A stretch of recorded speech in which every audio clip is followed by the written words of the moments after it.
Welcome back to the Igniting Consciousness podcast. I'm your host, Dr. Natalie Horine, and we're continuing on with our series talking about practicing natural hygiene because you want to be able to have healthful vitality.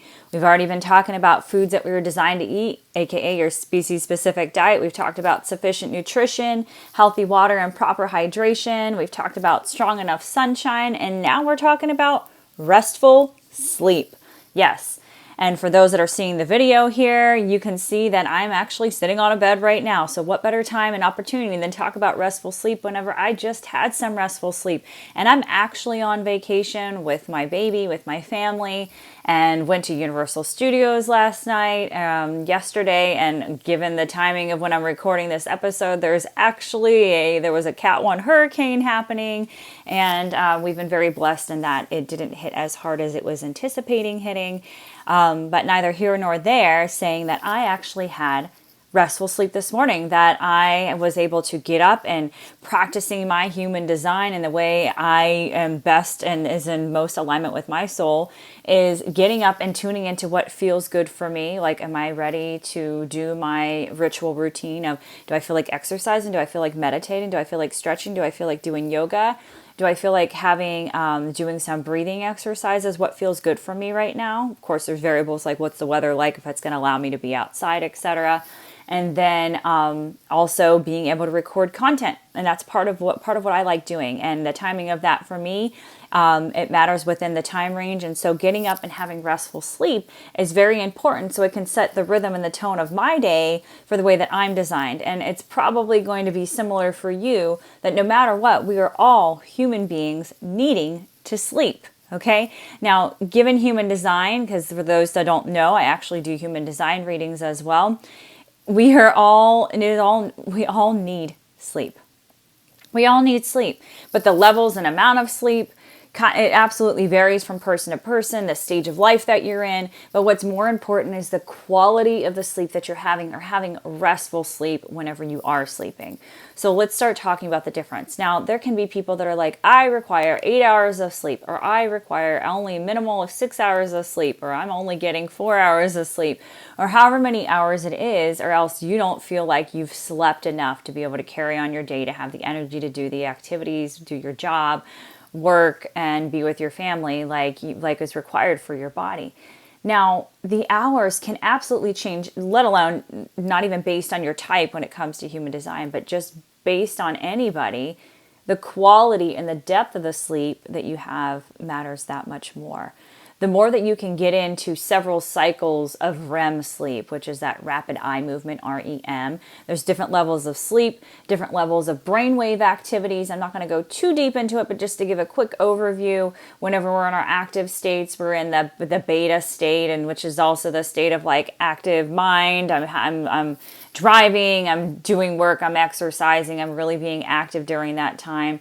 There's theta brainwave states, which is more of a relaxing state, being able to alter your consciousness and really being able to go deeper. So we've got theta, you've got alpha, beta, theta. Delta is a really deep level of brainwave activity. When I say brainwaves, it's like the level of sleep, but also you can get in these different levels of brain waves, not necessarily sleeping. You can do it through meditation. You can do it through Tai Chi, Qigong, and different levels of activities that allow you to be in this altered brain wave state or altered level of consciousness, allowing you to rest, restore, right? That's what when I'm talking about deep, restful sleep, truly allowing your body to rest. So there's different levels of activation of your brain, of what you're doing, and what you're able to do on those levels of activation. And then also levels that are better for being able to concentrate. Maybe really getting lost in your mind doing art. Maybe when you say getting lost, when you hear people saying, I'm getting lost in the art of it, I'm getting lost in my work, I'm getting lost. They're in an altered brainwave state. And those altered brainwave states also allow you to get into different levels of consciousness, of allowing yourself to quiet your mind enough, because you're not actively having to know when you're taking a left turn or right turn, or when you're needing to act, like you're not having to be so active. It's allowing to rest your mind enough to not have to be so alert in your mind, to allow other information to come in, allow you to process things. Same thing when it comes to like digesting in your body. If you're not eating all these heavy foods, and let alone acidic foods, toxic foods for your body, you're giving your body more of an opportunity to detox and cleanse and purify. And it's the same concept whenever with your brain. If your brain is in this active state, constant work, stress, worry, fear, anxiety, panic, guilt, all these low frequency emotional elements, then your mind is not able to rest either. You're not able to be in a restful state, in a uplifting state, in a let's repair state, in a surrender release state. Okay. So getting into deep and rest, like true deep rest. Okay. What are ways that you can do that? Well, different practices prior to sleep. I'll tell you one thing is, do not eat a full big meal. Especially, I mean, if you're eating a species-specific diet, you're already going to be better off. And then if you're also listening to the circadian rhythms, and for those that don't know, the circadian rhythms, meaning when the sunlight is coming up and when the sunlight is going down, and the rhythm of which your rest-awake cycle is, if you're not eating high, having to break down foods like that are acidic and toxic and heavy on the body, then whenever you go to sleep, your body's having to use all of the energy to digest your food versus restore, repair, relax, rest. Rest and digest, right? So that's the first thing. First thing is making sure you're really paying attention to the timing of whenever you're going to bed and the timing of whenever you're having your last meal of the day, or heavy meals that are going to cause, one, if you're having sugar and you're having caffeine or chocolate or coffee or these other types of foods that keep your body in the wakeful state, keeping your mind buzzy. Now I get it for those that are like in college or in school and you're trying to cram for the test or cram for this, cram for a project, even in the workforce. If you're cramming for some sort of PowerPoint you're creating for presentations that you have, it's like, okay, you're gonna, that, or when you're driving late at night. I mean, I travel a lot. Me and my husband travel a lot, so I know whenever we're driving, if I'm munching and I'm eating, that's gonna keep me awake. It's going to give me energy to stay awake. Or you're going to go to places where there's bright stimulating lights, like what you're getting watching this video right now, or coming from your phones, the blue light activation coming from your tablets, from your phones, from your computers. Okay, that's another thing. So let's just go back to the food. The types of foods that you're eating can keep you in the awakened state and not allowing your body to then relax enough to actually give yourself the time to get into the deep restful states of relaxing, repair, recycle, allowing your cells to cleanse, purify, allowing your body to fully, truly rest, to be awakened in a more like you when waking up, like, and for those of you that know that don't sleep very well, there is a distinct difference from saying, I have truly rested. I truly rested last night versus I just slept and woke up a lot and had to go to the bathroom or shifted and tossed and turned and all these other things, right? So the foods that you're eating before you go to bed, heavy meals, making sure you're not doing that at least an hour, preferably hour and a half before going to bed. Make sure you're not doing that. So you're planning for the timing that you're planning on going to bed and not having heavy foods, let alone activating foods, high and sugars and all this other stuff, which you shouldn't be doing anyway. But for those that can't help with their late night snacks and this and that, avoid doing that because it's just going to keep you up. The other thing, blue light stimulation. Watch the blue light stimulation that you're having before going to bed. And like I said earlier, from your phones, from your tablets, from your computers. I know you want to just browse on Facebook, browse on Instagram, whatever social media platforms you're using. Maybe you're doing whatever. It doesn't matter. Whatever the social, maybe you're playing games. Either way. Or you're like, no, I'm reading a book on my phone. It is so much better to make sure that it goes into the nighttime mode. Here's your different options with that blue light stimulation. When I'm saying the blue light stimulation, it's that bright light that's coming out that is activating you, keeping in that active brain wave state of keeping you awake. so that we can consume more, i.e. watch more, play more games, consume more of that information, or watching more of what's happening on the social media, whatever it is, watching movies, watching shows, okay? Or same thing, going into the Walmarts. I mean, my goodness, Walmart with that bright light stimulation. People that have migraines know they cannot handle the bright light. They have to literally dim the light by wearing sunglasses when they're going out into Sam's Club, Costco's, Walmart's, any of those places where there's those bright fluorescent lights. Even a lot of workspaces and workplaces, they have those bright fluorescent lights because they want you to stay awake and activated is what they want. And those are not great for whenever your body's trying to be going into the calm down, start resting state, following the normal circadian rhythm of the sun rising, sun setting.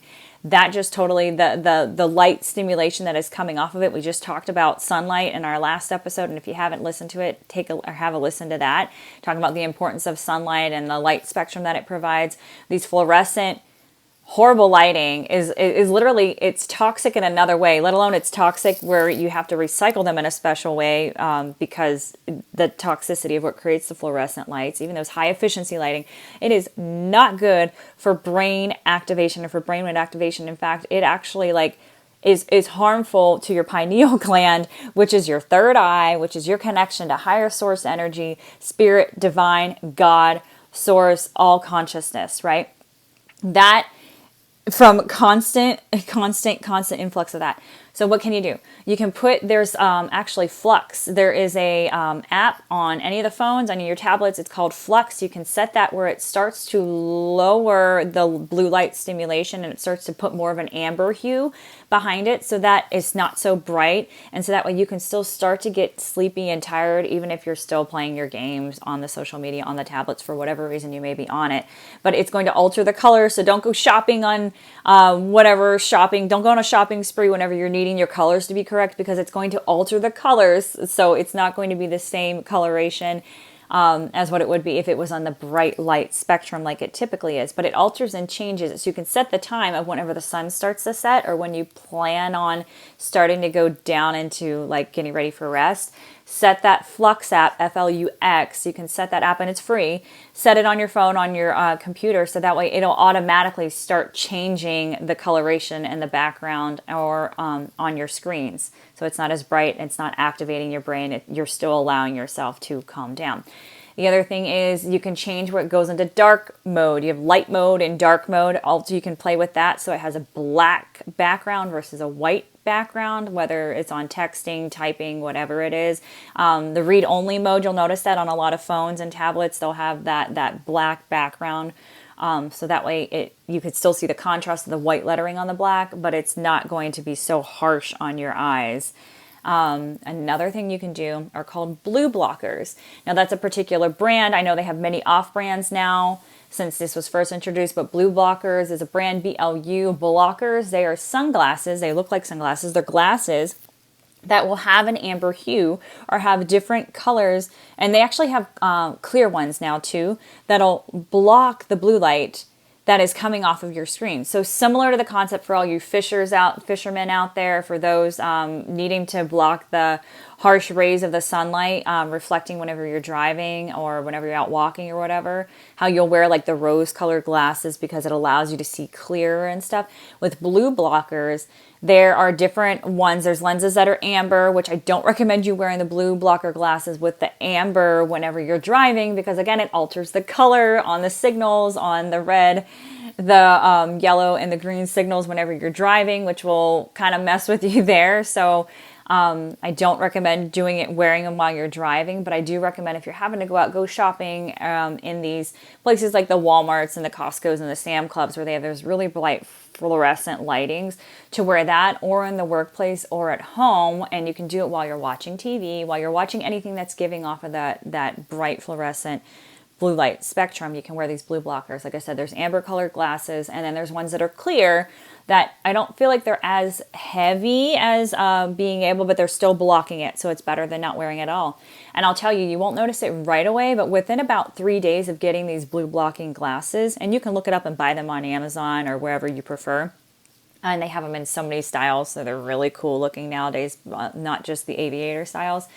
But but we all know, like we're about 3 days in, you'll really start to notice you're starting to yawn. You're starting to get tired sooner. So you want to put same concept of not eating about an hour and a half before you plan on going to bed. You want to put these blue blockers on about an hour and a half before going to bed as well. So that way you're starting to get yourself in a synchronizing into a circadian rhythm, to allowing yourself to start to change and alter the brain wave state to allow you to go down and to get to restful sleep. Okay. So in the restful sleep, in fact, whenever you're sleeping, you should be going through at least I'd say at least 2 to 3 different levels, probably more 3 levels of REM sleep, because REM isn't actually the deepest level of sleeping, the rapid eye movement I'm talking about. It's just past REM sleep, where so there's the REM sleep is where you're dreaming, and there's even dreams that happen in a deeper state than that. But definitely, like whenever the eyes are altering is whenever you're going into that dreamland state, and you actually want to go past that level of dreamland state, and then it comes up. So imagine it like a wave, like you've seen on a heart rhythm, how you have a little wave, and with breathing and everything else, everything happens in waves. Isn't it so amazing? With frequency, you have a brain wave state, you have microwave state, all these different types of waves, right? So with the waves, same thing with the sleeping and getting into deep rest. That REM sleep is actually like whenever the dream state is, but you actually want to get a little deeper than that, because that's when true healing and recovery happens. And the other thing is that's so important. So deep healing and recovery. And then you'll come back up, you'll get a little more back up. So it's like you're rising a little bit more into that dreamland state. And you'll notice that you can actually have 2 to 3 dreams a night. And you should be dreaming every night. And you should be able to wake up. Now, there's different ways to be able to remember your dreams. And I can talk about that a little bit if you decide that you're interested in that. Definitely leave that. I'll leave notes and comments if you'd like me to talk a little bit about dreaming. I'm not an expert on the dream waves. So if there are people that are listening to this and they're experts in the dreaming field and interpreting dreams and best ways to remember your dreams and information you can receive from it, I'd love to do a talk for you and invite you on the podcast. So there's an invite, putting that out there. So all you projectors out there that are waiting the invitation, there's your invitation. And all my generators and Manny-gens out there, there's an opportunity for you to respond, to reach out to me saying that you would love to be able to talk about interpretation of dreams, because I'd love to talk to you about that. So that being said, different levels of the dream wave state. I already talked about watching what you're eating, of course, avoiding caffeine, sugars, all these other obvious things. And that goes for your kids too, by the way. Don't feel like you're skimping out and your child's not living the quality of life that they love to be living because you're not giving them sugar, let alone you're not giving them sugar before bed. So whenever we have these kiddos that we're like, oh my gosh, they're so hyper, they're not going to bed, they're so hard to get to bed. One, talk to me about human design. I'll talk about that, the different ways to help your kids, and the different ways that it's best for them to go to bed, different ways it's best for you to go to bed and to focus on based on your human design. Same thing for your kids. They are a different soul. They have different types of human design than what you are. And so the way that they're going to go to bed is going to be a lot different than the way that's going to be best for you to get into deep, restful sleep, let alone the amount. But sugars across the board, do not give the sugars, the caffeines, and all these other activating types of foods, heavy foods, hour and a half before bed. Same thing with what you're drinking. Okay, so I know some people are like, I need to calm myself down after work. It's been so stressful. My day's been so stressful. And it's very common for people to have altering chemicals, alcohol, or altering substances, pot, marijuana, whether they're edibles or you're smoking it, doesn't matter, whatever it is, all these mind-altering substances are another thing to avoid before going to bed. And I know a lot of people use that as a way to get tired, to come down from their day. Sure, it might be successful and productive, but whenever, even so, let's just talk about marijuana alone. Sure, it's more of a natural way to go about it, but anytime you're having to take outside substances to alter your mind, you need to ask yourself, why am I having to rely on outside substances to alter my mind in order for me to rest? Why? Okay? Regardless of and you might need to take inventory on what are you doing with most of your day. Clearly, it's not building you up. It's not providing you energy. If you're not excited from it and it's draining you, you're having to relax and de-stress from how stressful the day is. I mean, it's really important for you to take inventory. I'm going to talk about this in other episodes of how you're spending your day and who you're spending your time with and how you're doing it. So without going into that, But the altering chemicals, it's going to mess with the circadian rhythm. It's going to mess with your brainwave state. Even if you're like, no, it totally calms me down and it makes me fall asleep.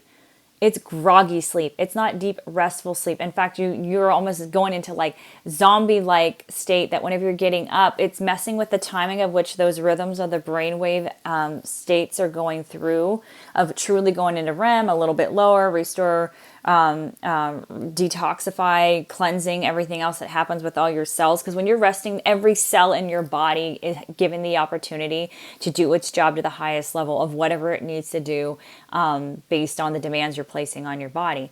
And if you're taking altered chemical substances, those are toxic to the body. Yes, it alters your mind. Yes, it maybe calms you down, but it is toxic to the body. So with alcohol, your body has to detox it. So now you're forcing your body to have to work harder to detoxify while you're sleeping, not allowing you to truly rest and recover because it has to work harder at detoxifying. Same thing when it comes to the marijuana. Is that whenever you're smoking, sure, it takes you down and you like, boom, you go right into a deep restful state and you're like, you're like zombie-like, and it's like, okay, cool, calms you down, but same thing. Your body has to like cleanse and clear that out of the system. It's toxic in the body, which is why it alters the mind. You can actually do that on your own through breathing. Going through a rapid breathing practice. Again, I'd love to invite somebody who practices, does breath work and everything else. I'd love to have a conversation with you on it. I'm not an expert on it, but I know a lot about it because I understand the body and the nervous system and the mind and the way that it works. And I'd love to talk to somebody else about that. So I invite you on the podcast as well. So doing different breathing exercises. So avoiding altering chemicals. Unless you're planning on being up, being up and you don't want your body to truly go into restful sleep, it'll get you into grogginess. And you know what I mean? When you wake up in the morning and you're like, I went to sleep and I was like a rock and I like couldn't wake up, and you're like really slow to get activated in the morning, you didn't have restful sleep. If you had restful sleep, let me tell you on the other side of it, you're ready to get up out of bed. You're ready to like go after whatever it is you want to go after. You're ready to go do your exercise. You're ready to go for a walk. You're ready to get your day started. If you're not waking up ready to get your day started, you didn't have restful sleep. Or you didn't long enough. You did not go and have down deep enough into your sleep or have those several levels of sleep. Grogginess is not a sign of getting restful sleep. So there's a distinct difference. Even if you're like, oh, I totally slept for 8 hours, but then you woke up a lot in between. You went to the bathroom, you whatever other reason you had to get up, that's not restful sleep. Because it was broken. It was altered. You shouldn't have to truly get up in a rising state, which is another thing. You're like, oh yeah, I only woke up because I had to go pee. If you're having to go pee in the middle of the night, that's another thing. What are you drinking before bed? Are you having the alcohol? Because your body, with alcohol, obviously your body, your kidneys are a detoxification and a cleansing and purification area, as is your liver. So if your body's having to get toxicity out or it's doing its job, it's going to wake you up, which is going to change the brainwave activation. And that's when cortisol, that stress hormone, cortisol isn't always bad. It's not. And in fact, I don't even want to look at it as good and bad. We need cortisol. We need that stress hormone. That stress hormone is very, very necessary for adapting. It's very necessary for us to get out of danger when we're in danger. And it's very necessary and that's what wakes us up in the morning. So that's a whole other conversation, talk about the hormone levels. Hormones are in sync with, and they are also what allow you to get in these different brain wave levels. It's totally in rhythm. Again, the hormones are a wave state as well. And so when the hormones are going up and when the hormones are going down, have everything to do also whenever you're getting tired and when they're rising back up. So if you're in a constant state of stress, constant state of cortisol bursting out, it's going to lead to a bunch of hormone issues, which is going to lead to adrenal fatigue. How many people have adrenal issues? And your skin's going to show it. You're going to get black under your eyes, and hair might be falling out. You're going to get, you're not going to be absorbing the way you need to. There's so many other signs and symptoms, and your body's going to express to let you know that your hormones are off too. So hormones are all about that. And it's amazing just by practicing natural hygiene, the things I started talking about already in this series.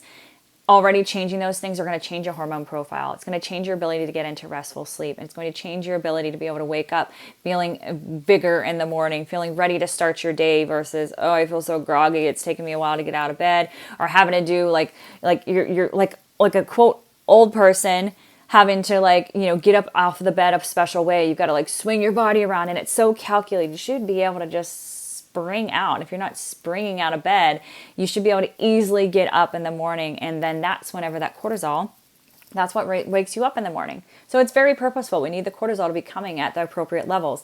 It's the cortisol that is waking you up in the middle of the night to have to go to the bathroom. And then obviously the kidneys are they're doing their job, waking you up in the middle of the night. Different thing if you're waking up in the morning and then going to the restroom and then ready to start your day. So, food, types of foods that you're eating, mind-altering chemical substances, whether it's like smoking marijuana, let alone pharmaceuticals. Oh my gosh, read those side effects. And I don't even want to call them side effects. They call them side effects because those are not the effects that they're marketing that medication for, let alone all the mind altering. It messes with your hormones. Again, it's a chemical. It's a chemical that is altering your neurology. It's altering your hormones. It's altering your levels of your brainwave state. Hence why it's relaxing your muscles. Hence why it's relaxing you so you don't feel the pain. It is absolutely altering your body, and let alone you're taking melatonin hormone, right? Taking that melatonin, it's altering your melatonin or your melatonin and your melanin as well, but that's different. That has to do with coloration and everything, but it's messing with the melatonin and your all that's not allowing you to get into different levels of sleep. It is absolutely, and you'll take that in order to go to sleep. And it's like, oh, but it's real. It's like, let alone if it's synthetic, bioidentical, whatever it is, it's not natural substances that are being produced inside of your body. Using the blue blockers, you're going to activate and change your hormone profile, which is going to change your levels of deep rest. And it's so important to get quality levels of deep sleep so you can wake up invigorated to take on your day and enjoy your day. Just changing those alone is absolutely going to change it, okay? Let alone the substances that you're eating or that you're taking, the mind-altering substances, and then the types of medications that you're taking. It says, be aware, do not be driving while taking this. Do not be doing whatever else that could be a danger or a hazard, because they know it's going to alter your levels of your hormone, making you go to sleep. Or making you relax and then like put you into groggy sleep. That's another thing. Those substances, whatever you're taking to help you go to sleep is going to put you into groggy sleep. I know, or if you're abusing cough syrup or abusing any of those other syrups, even and like if it's not prescription, even if it's over-the-counter stuff that you can purchase that's in your medicine cabinet and you're taking this. I know people abuse it all the time in the college scene, in the teenage scene, and they're using it for different reasons to get a high or whatever else they're trying to do it for. Do not do that to your body. Your body really is working on your side. If you're not able to go to sleep, there's a reason why you're not able to go to sleep. From the stressors throughout the day, you're not coming down, you're not doing any relaxation techniques before bed, breathing techniques. Pull out an actual book and read from a book, not a drama. That's another thing. So what are you consuming as far as the movies that you're watching? Are those activating your mind? From the TV series, are those activating your mind? Especially when you're really heavily involved, you know what I mean? When you're watching those really good shows or the really good movie, you just couldn't go to sleep. Don't be watching those types of movies right before bed, because it's going to keep your mind active because you're so involved in it that it's keeping your mind active to not go to sleep and then consume more of whatever that movie, that show is that is keeping you awake. So same thing when it comes to reading those dramas and you're really so involved. You're like, I had to keep turning the pages. I had to keep going. Try using a physical book and using books that are going to calm your mind. Okay, or maybe not, or make you, sometimes, I'm not even going to lie, for me, it's information that I really want to know about when I'm learning about, say, anything health related. But I'll get sleepy and I'll get tired because it's not keeping my mind so activated that I have to stay up and listen to it, or I have to stay up and podcast. I love podcasts, which is why I'm doing podcasts, because you can listen to things and fall asleep.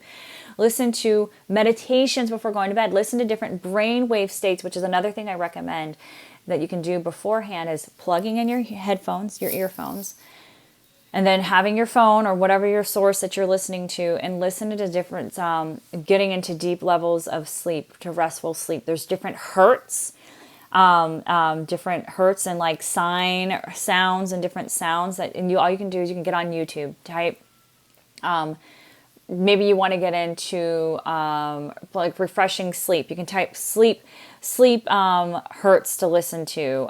You can even if you can get into deep meditations like let's see, a abundance activation, whatever you want or you're thinking about. You're like, oh, I'd love to have attracting love into my life, attracting happiness into my life, attracting whatever you want to attract into your life.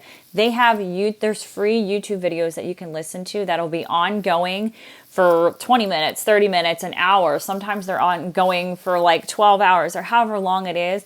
But listening to that before bed, so that way that starts to calm your mind and you'll find your rhythm, you'll find your routine or your ritual and what helps you go to bed. And that's better to listen to that and make sure if you can set it on frequencies that are healthy for you, not music that's going to keep your mind up, not music that you're falling asleep to that is sad, not music that you're listening to that is like beating things up and that's negative. Okay, so let's just leave it at like what we think of as negative, like dying, killing, abuse, sexual abuse, like whatever it is that the music is. Make sure it's like, maybe you're better with like classical music, but at a certain frequency. Maybe you're better at like sound bowls. That's another thing. Sound bowl frequencies, crystal bowl frequencies.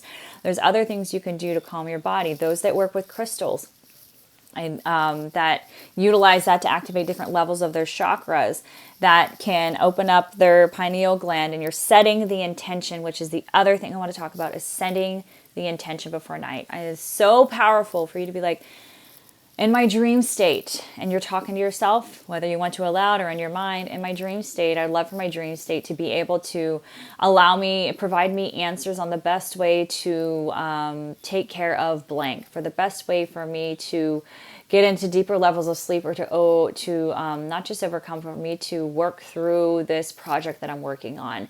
In my deep brainwave state in my sleep tonight, allow me to receive answers on X, whatever it is. By you setting that intention before going to bed, you're giving permission to your subconscious and to your higher self, when you're going into those altered levels of consciousness or altered levels of brainwave states, to provide answers. And it'll tell you what, when you wake up in the morning, when you set those intentions, if you stay in the same position, when you wake up, when you naturally rise or when you naturally wake up in the morning, stay in the same position that you're in about a minute for you to recall what you were just dreaming about, to recall what you were just receiving. Even better, if you have something to write it down, don't try to interpret it. Stay in the same position, because once you change your position, you could already forget. Just stay in the same position that you're in when you rise up. And if it happens multiple times, it's normal for you to rise. You could wake up at like 4 o'clock in the morning, depending upon when you went to bed and what your rhythms of the deep sleep is and when you were in REM sleep. This is about remembering dreams. Could be like 4 o'clock in the morning, and then you could easily go back to bed. But whenever you actually are naturally up and ready to get up and get your day started, it might be 4 o'clock in the morning for you. It might be 5 o'clock, whatever time it is. I want you to stay in that same position and then think about what it is. Don't try to interpret what that means to you. Just think about what it was so you can remember it, and then you can get up and you can write it down. Sure, go ahead and type it on your phone, whatever's easier for you, to kind of just think about an answer that might come to you. The answer might be very clear, and it is going to be clear, but it's going to be clear of what it means for you, okay? The more that you do that, the more you're giving permission for your body and for your subconscious, for your superconscious to give you information. So you're giving that ability, you're giving permission to yourself to receive answers from yourself, from your soul, from your higher essence that is usually hindered throughout the working day, especially if you're in environments or surrounded by people where you're having to work on like that fight or flight all the time. So that's another way to be able to get into restful sleep. And like I said, on the other side of it, if you're ready to start your day, ready to get up. It's not always like, yeah, let's go to Disneyland kind of a feeling. But if you're if you're not always jumping out of bed, but if you're rising easily and you're not having to like twist and turn and slowly do this and get yourself, or you need 30 minutes just before you get out of bed, or you need 5 minutes just before you get out of bed, that you're not getting restful sleep. This is not only going to be helpful for your mind, it's going to be helpful for your body, for anybody suffering from pains and in being able to recover, even from those that are athletes, like from heavy workouts that you did, being able to allow your body to recover from heavy workouts whenever it's releasing the toxins from the muscles, because it is necessary. It's another episode I'm going to do talking about doing and moving and doing non-injurious exercise and what that means as well. So I hope you find this all helpful. I really hope you can get into restful sleep sooner rather than later. And it all starts by having that awareness. I love you all. Have a beautiful rest of your day.